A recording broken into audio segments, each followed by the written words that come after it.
Buonasera e ben ritrovati con il TG Flash di New Sicilia, di seguiti i titoli più importanti del pomeriggio.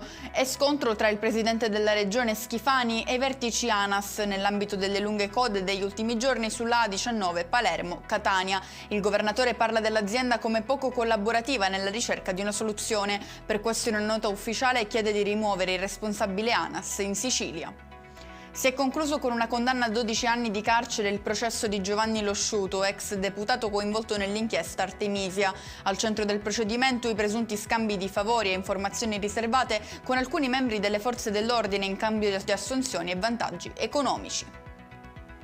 Finge di essere un funzionario dell'Agenzia delle Entrate e truffa un'anziana, ha denunciato un 62enne a Lentini, in provincia di Siracusa, che avrebbe convinto la donna a pagare una presunta tassa di possesso per l'auto, sostenendo falsamente che ci fossero arretrati non saldati relativi al bollo.